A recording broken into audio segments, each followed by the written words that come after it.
So let me introduce to you a very dynamic speaker. Her name is Tang Williams. She has lived this from the point in time that she was a child. She was a law school assistant professor in Fudan University in China. She has become, in the United States, an entrepreneur and an educator. She's currently co-chair of the New Hampshire Asian African American Coalition. She's chair of the Republican Town Committee in Weir, and she was recently elected supervisor of the checklist. Her parents and herself grew up really in challenging times in China just before the Cultural Revolution. And she's experienced all of the types of things that this brought. She came to America in 1988. So welcome, if you will, Lily Tang Williams.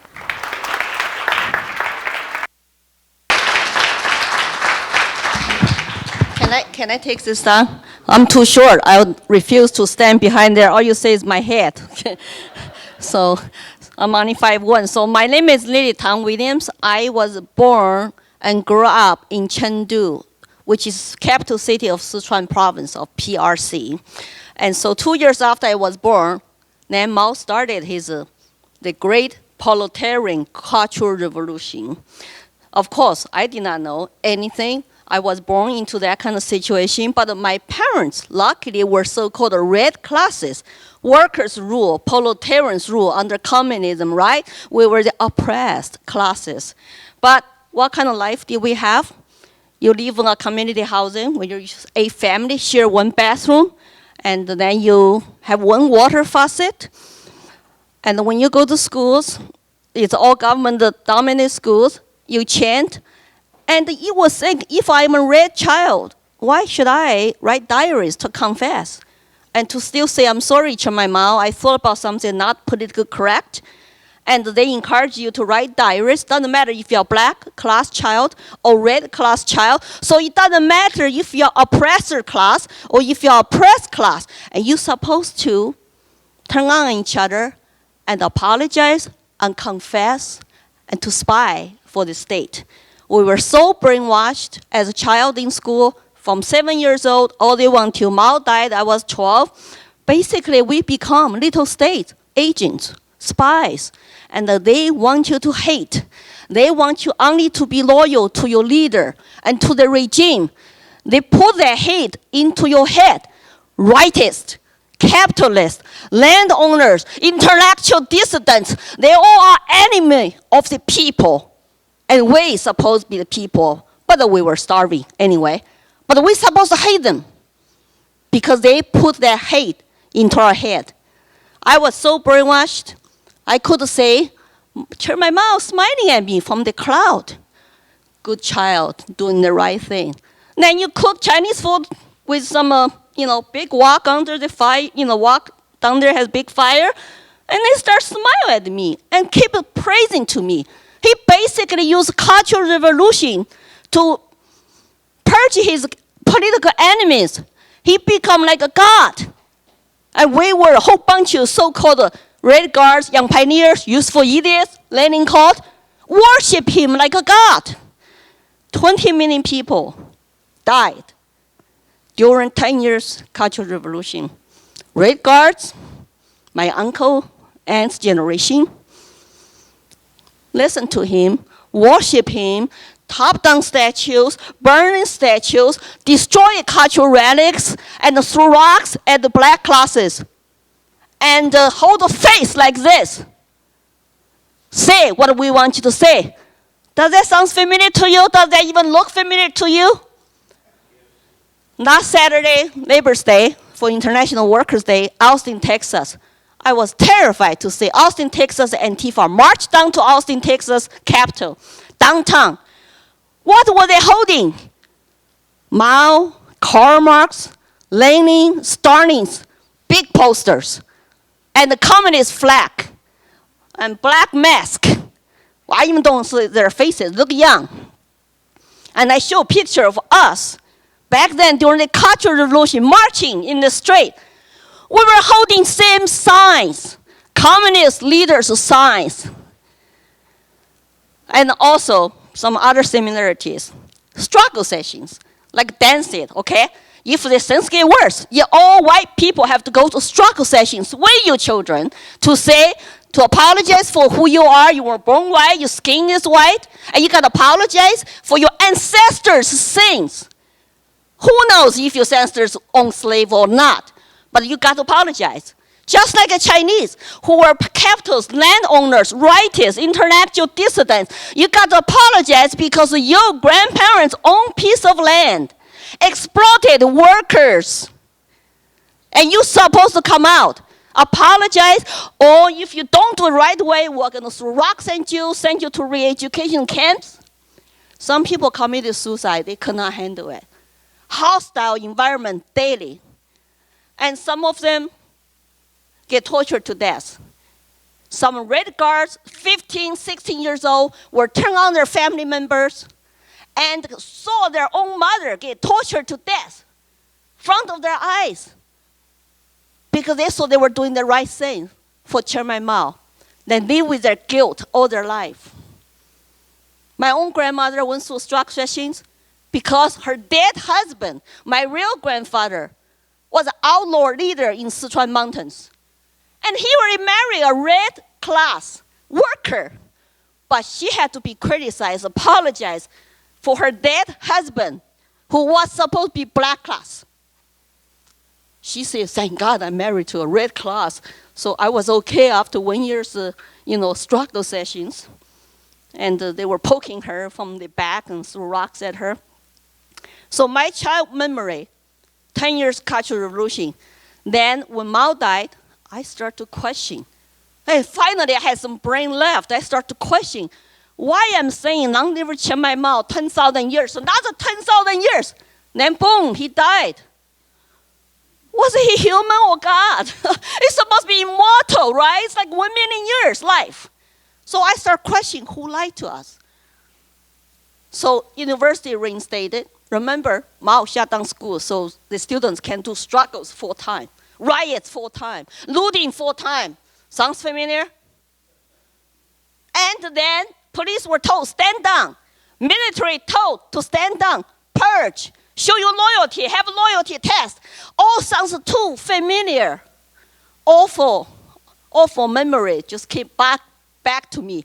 I actually, about 23 years old, I fled China. I became a graduate student in Austin, Texas. And I thought I left all the communists behind. I'm so happy living in a free country, living my American dream. And I studied, I learned English, got married, raised children, become entrepreneur, work for myself, have financial freedom. I can travel.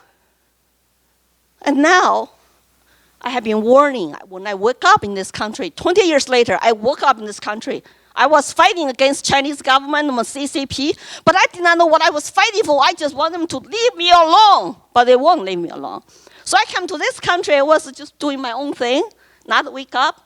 20 years later, I wake up, I could not recognize America. Is this the same country I came here for? How come they start to talk more and more like a communist talks, more and more like a Marxist talks? I don't recognize it. So I start to become active. I have been warning Americans for the last 6 years actively, don't let Americans become like China. Don't let Marxist, don't let the government offer you free stuff, control education. Parents, you got to get educated. You got to get informed no matter how busy you are. You got to show up. Hold your politicians accountable, hold your teachers accountable, and run for local office. I have failed. Of course, one person can only do so much. I need to go take my story to the national level because last year I could not sleep at night.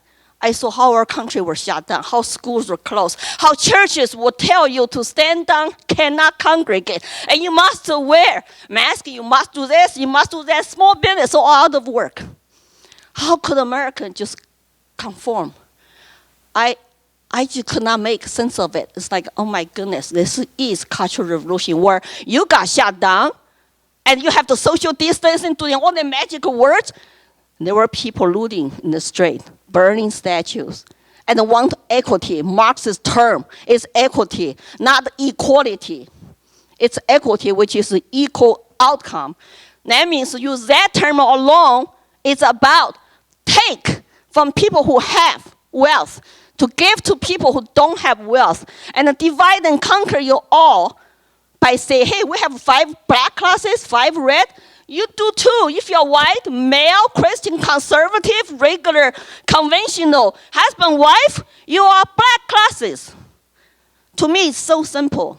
Just divide people, get them to fight each other, hate each other.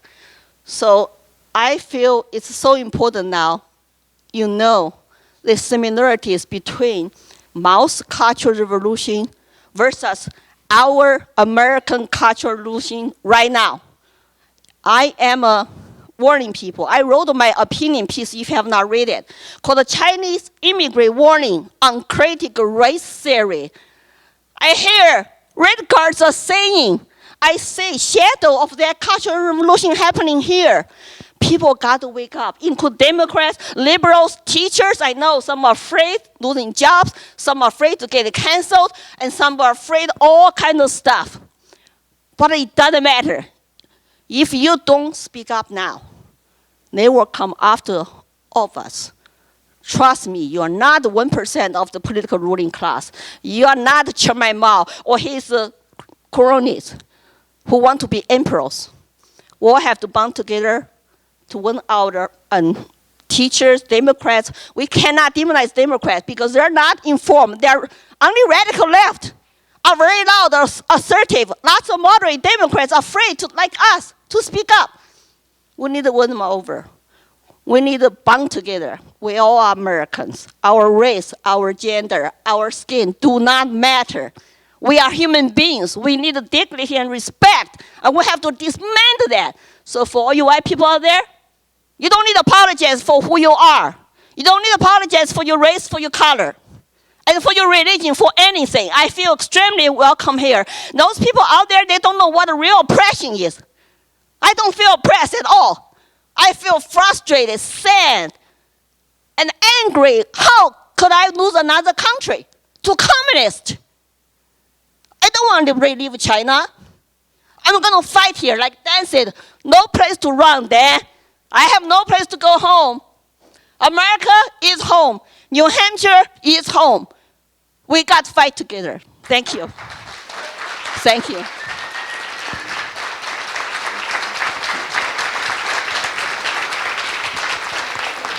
Thank you, thank you.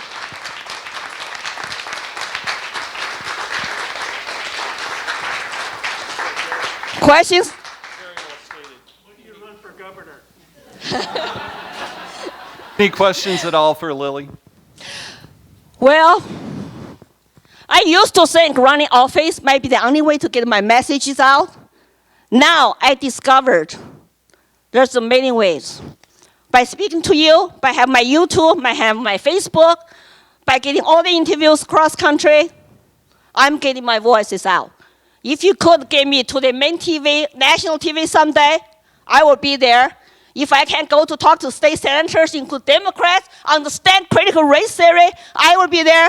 I will talk to anybody, including radical Marxists. I'd love to debate them. Debate them on the same stage. That would be great, but they don't want to debate me. They don't invite me. They want to go hide. How can they debate somebody who lives through real oppression? They will just say, oh, she's racist because she married to white. Here's my white husband back there. Yeah, yeah, we've been married for 30 years. And 3 so-called, Rita said, half racist children? It's like, are you kidding me? You know, but they're saying so. Running office is one way if you want to do it, but there's lots of other ways. Most important, show up, speak up, don't be afraid. They will come after you no matter you keep your head down or not. And this is a critical moment for our country now. So I already ran for supervisor checklist. I got elected. Thanks very much.